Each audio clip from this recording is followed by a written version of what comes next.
So thanks very much for having me presenting this paper. So this is joint work with Julien Martin and Mathieu Parenti. And the general topic is about the way international trade react to uncertainty shocks and how this adjustment is affected by the nature of relationships in international markets. So I guess I don't need to spend too much time explaining why we think of uncertainty as being an important topic these days. So we are now living in a time of huge uncertainty, and we know that this should have an impact on international trade based on previous research.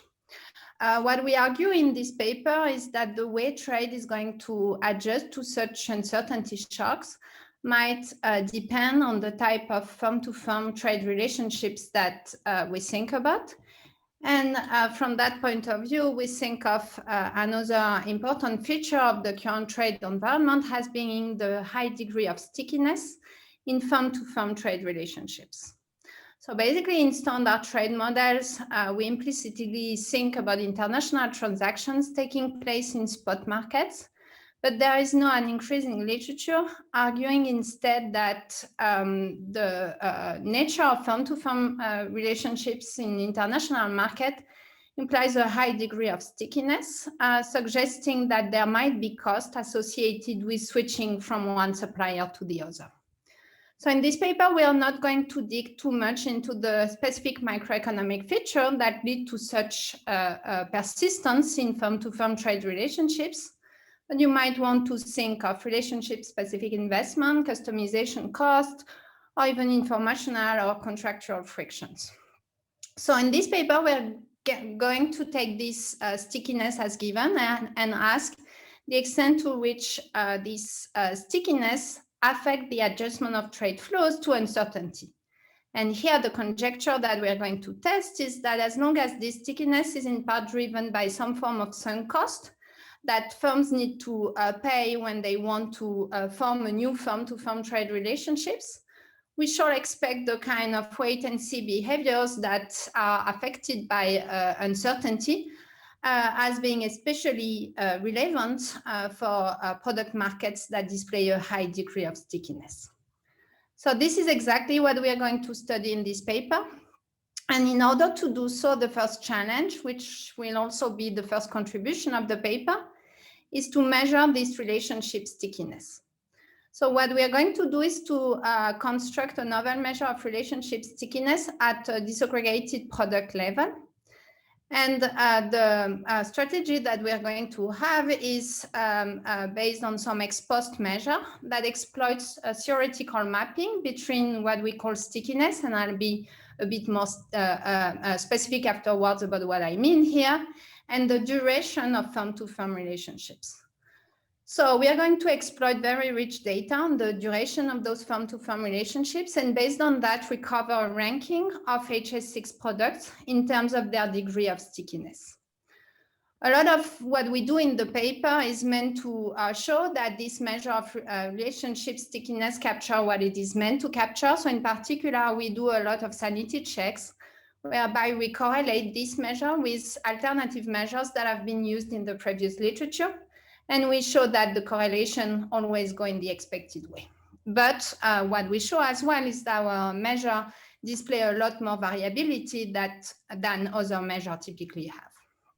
So on with this measure of relationship stickiness, we then study how the sensitivity of trade to uncertainty varies along the distribution of relationship stickiness.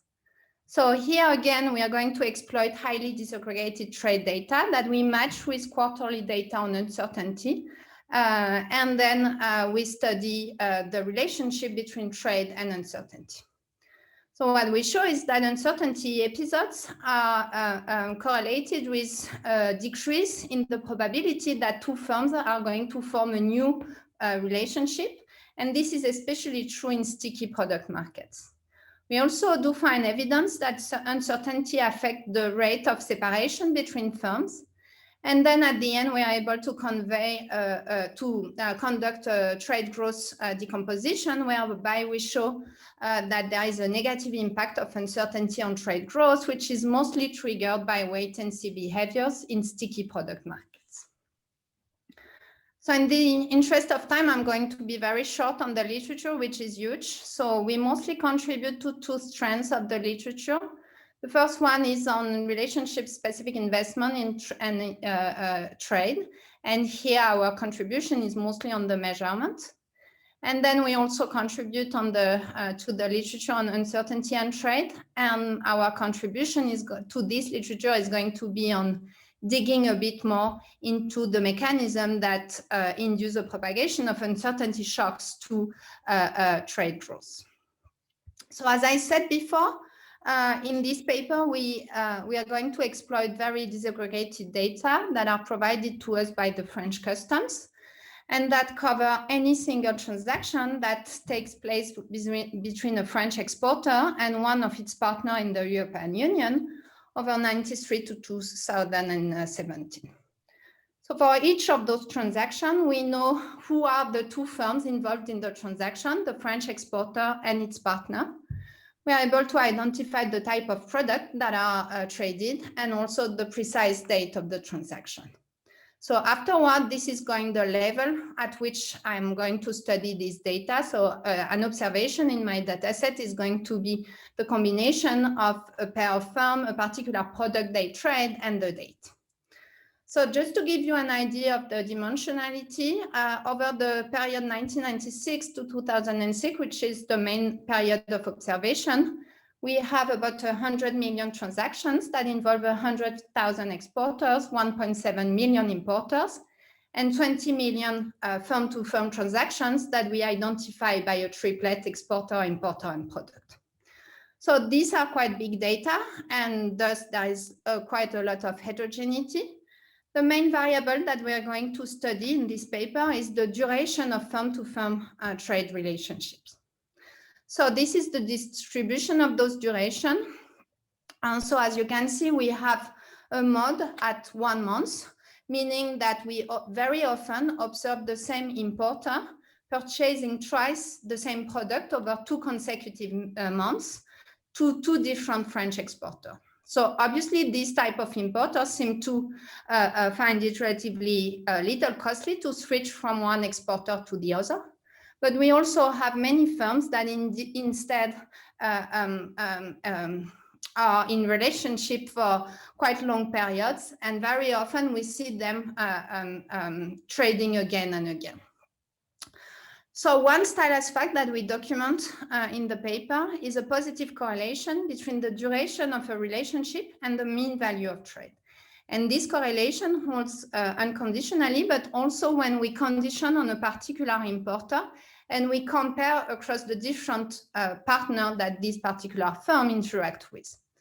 So afterwards, we're going to use this correlation to control for the impact on the duration of a relationship of the quality of a match. Because obviously, if you're an importer and you found your perfect match in France, you're very likely to stick on interacting with it. But this is not exactly what we are interested in. In fact, what we care about is the extent to which the mean duration of relationship varies systematically across product markets, which is going to be related to the measure of relationship stickiness that we recover. So just to give you an idea of the measure, so we build on a conceptual framework whereby we have importers that are willing to purchase a particular product and receive offer randomly with some probability lambda, which is inversely related to search frictions, and that we assume is product specific. An offer is a quality adjusted price that is drawn from some distribution. And then we assume that given this offer and its outside option, the buyer is going to decide whether to switch to the new supplier or whether to stick to its existing supplier. And this is going, the switch is going to happen whenever the new offer is sufficiently low, and in particular makes it possible to cover the switching cost associated with the switch. So the gamma parameter is assumed to be, again, product specific and is a measure of switching cost.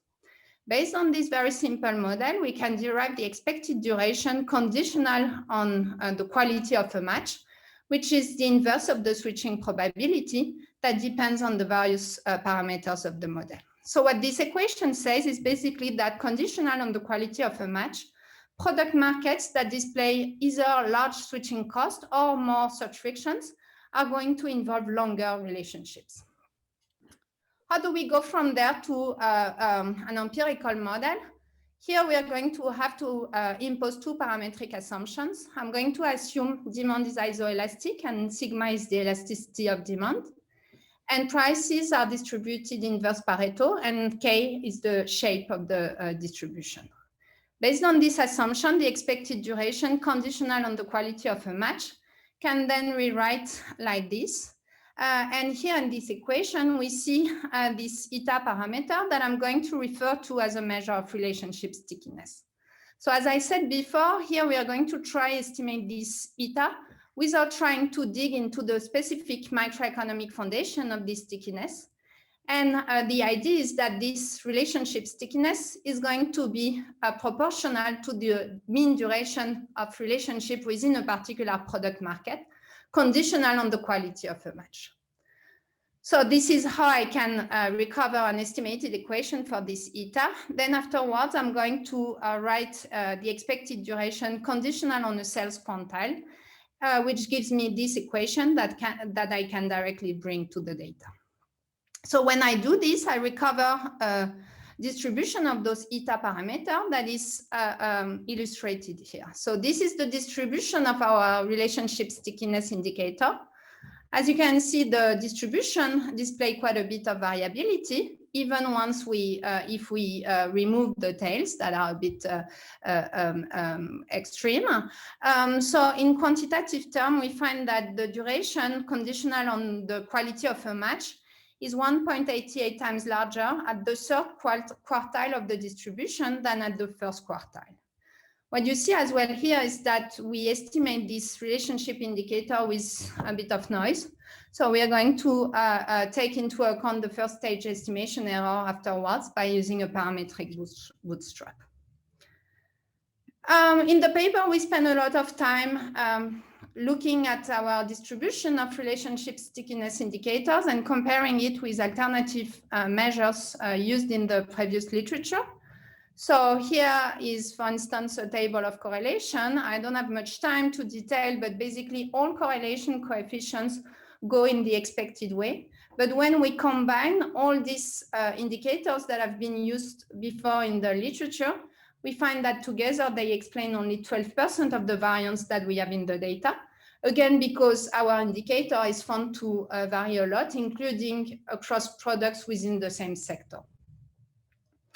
Another way of checking the kind of reliability of our indicator is to look at its correlation over time, over space, which is something we do. And then we also run a number of empirical exercises whereby we introduce this stickiness indicator in estimations that have been used in the previous literature. So for instance, we find the degree of stickiness estimated to be positively correlated with the share of intra-firm trade in US data, which is consistent with models of vertical integration, whereby you want to vertically integrate whenever the degree of relationship stickiness is high. We also introduced this in a gravity equation. We also reproduced the estimation that was conducted by Nunn in his QJ paper, whereby he's also using a measure of relationship specificity, but that is defined at a more aggregated level. So we can replicate his estimation using more disaggregated data, and we find results that are fully consistent. And importantly, we can also compare how our two indicators contribute to explaining the variance in the data. And we find that our indicator identifies variability beyond and above what Nunn's is found using a sector-specific indicator. So all these results are kind of ensuring that what we measure is actually related to what we pretend we want to measure. So based on that, we are now going to treat the question that I started with, which is this question of uncertainty and trade in product markets that can display a quite high degree of stickiness. So here our strategy is very much reduced form. We take inspiration from the previous literature, which argues the impact of uncertainty on the real economy works through the option value of weighting before a firm takes decisions over the future. So based on insights from this literature, we shall expect that uncertainty affects trade mostly through the extensive margin. So the assumption is that uncertainty is going to affect the probability for two firms to form a new trade relationship. This impact should be all the stronger since relationships in the product market are very sticky, and we shall also expect an impact on the separation rate across firms. So this is what we test based on a baseline specification, whereby we have on the left-hand side a measure of trade at the product, destination, and quarterly level. And we regress this on a measure of uncertainty that we take from the literature and its interaction with our measure of relationship stickiness. So this table shows a first set of results whereby we use as left-hand side variable the number of new firm-to-firm relationships that are observed in a given product, market, and quarter that we show is negatively affected by uncertainty, especially so in more sticky product markets. We show that this is the case whatever the dimensionality we use to identify the impact. So in particular, we can identify things across countries within a particular period or within a particular country and period across products. We can also use different measures of uncertainty, different time periods for the trade data. And basically, we always find the same result. So in quantitative terms, what we find is that periods of high uncertainty are associated with 2% less new trade relationships at the first quartile of the distribution of relationship stickiness, but the impact is significantly larger at minus 11% at the third quartile of the distribution. We also test the impact of uncertainty on the rate of separation between firms in international market. And here we find again results that are quite heterogeneous around the distribution of relationship stickiness. And we also find that the sign of the relationship changes along the distribution. So in particular, if you look at product markets that display relatively little stickiness, where on average firms tend to interact over a relatively short period, what you find is that uncertainty is associated with significantly more separation, while instead when you go to the right to product markets that display more stickiness, uncertainty is associated with less separation. So together, these two results suggest that uncertainty affects international trade growth, mostly through the extensive margin, and in particular through a tendency of firms in sticky product markets to adopt wait-and-see behaviors, stick with their existing partners in periods of high uncertainty. We finally confirm this using a trade growth decomposition. So here, instead of using the number of new or ending relationships, we use as left-hand side the trade growth at a given product destination and for a given quarter. And again, we regress this on uncertainty and its interaction with relationship stickiness. What we find is something that confirms what has been shown in the previous literature, which is that periods of high uncertainty are associated with significantly less growth. And this impact is mostly driven by the extensive margin, especially when you look at the largest deciles in the distribution of relationship stickiness, which is what we have here. So for instance, if we look at the 10th decile here, we have that uncertainty is associated with minus 2.9 percentage point less growth. And this impact is mostly triggered by the decrease in the number of entries and the decrease in the number of exits. That's about it for today. So again, what we want to do in this paper is to provide two contributions. One is on the measurement of relationship stickiness.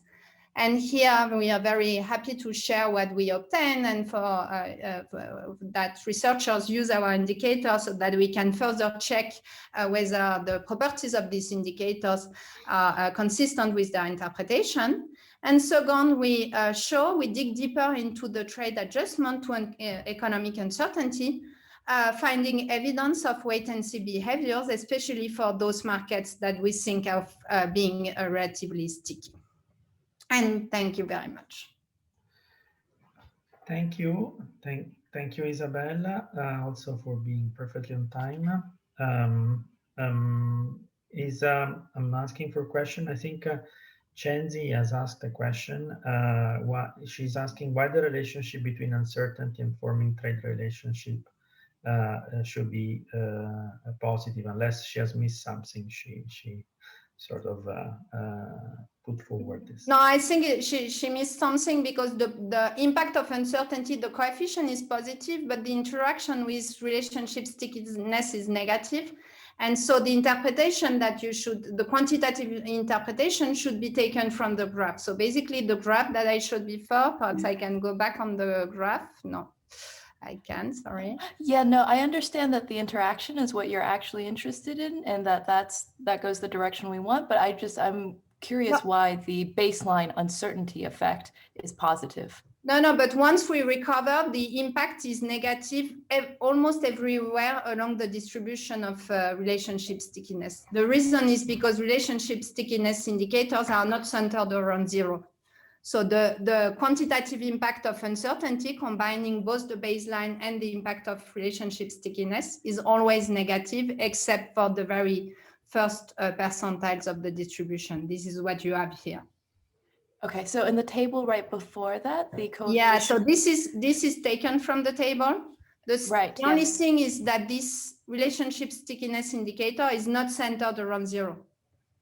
Got it.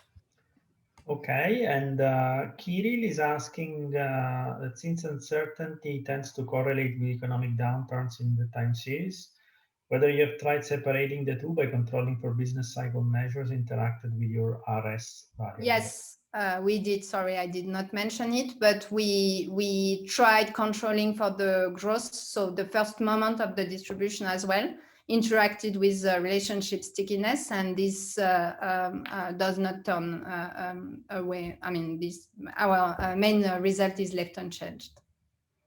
And Marcus Timmerman is asking whether the literature says anything about why some products are stickier than others, i.e. whether it relates to how technologically advanced the product is or something like that. So the literature is quite large on the topic, and so the theoretical literature comes up with many different stories for why you should have such stickiness. So again, this can be related to relationship-specific investment, both fixed cost and sunk cost of establishing a relationship. You can think of frictions. We've seen some paper on this yesterday. So frictions in product market is going to affect the willingness of firms to switch from one supplier to the other.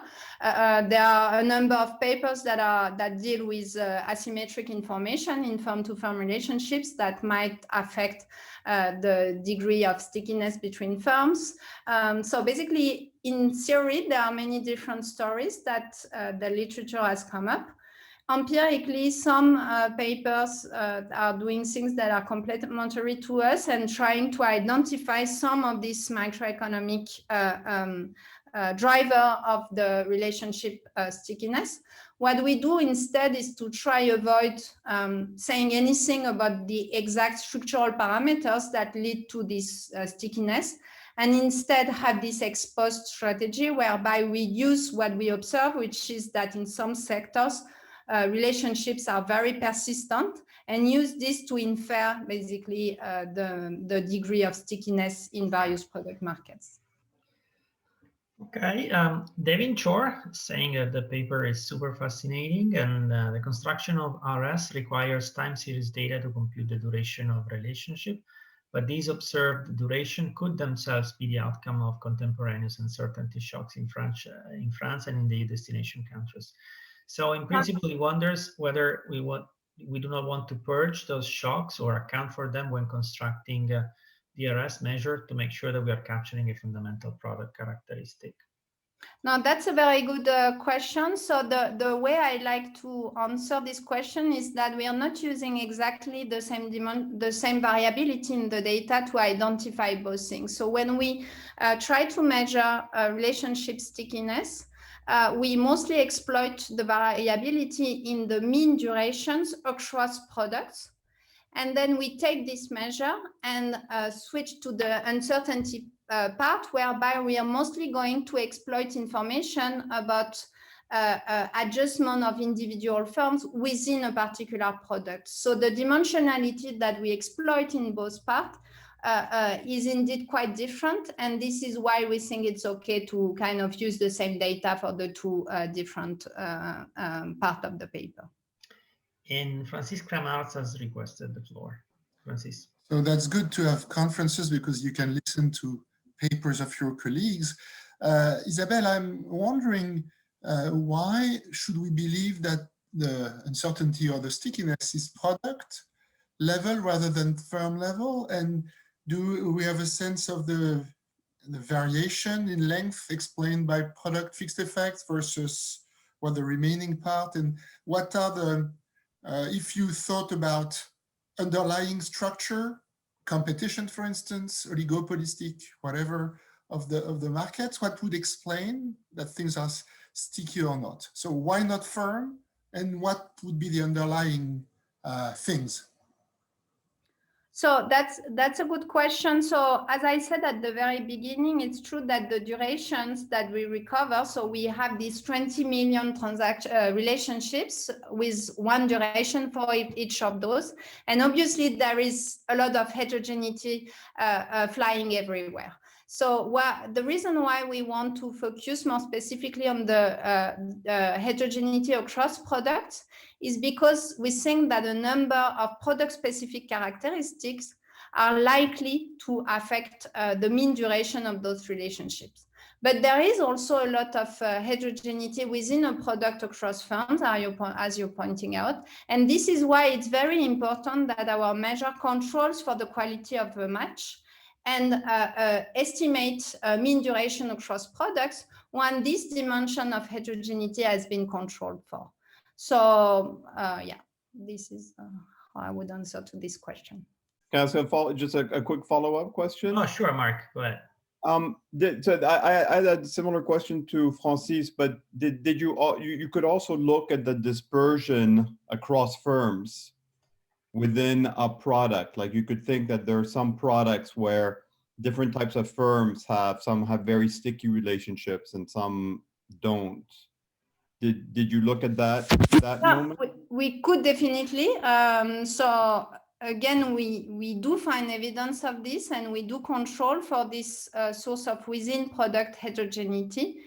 But it's true that including within a product, there's likely that firms are likely to engage in very different relationships. So for instance, think of a product market in which on average, many firms are vertically integrated, but not all of them. Obviously, the duration of the relationship is going to be very different among the firms that are vertically integrated, that are likely to basically interact forever, against firms that contract, like firms that subcontracts with their suppliers. So this is also a very interesting dimension of heterogeneity that we on purpose neglect in this particular paper, again, because we're interested in the source of heterogeneity that is mostly across products. We also think that it's going to, a part of the heterogeneity is controlled for with our very bad proxy for the quality of a match. But in general, if we want to dig more into the heterogeneity within a product, I think we would definitely need to be a bit more structural and start making a stronger assumption about what are the drivers that are explaining this particular heterogeneity. So this is obviously a very interesting thing we could do. This is not what we do in this particular paper.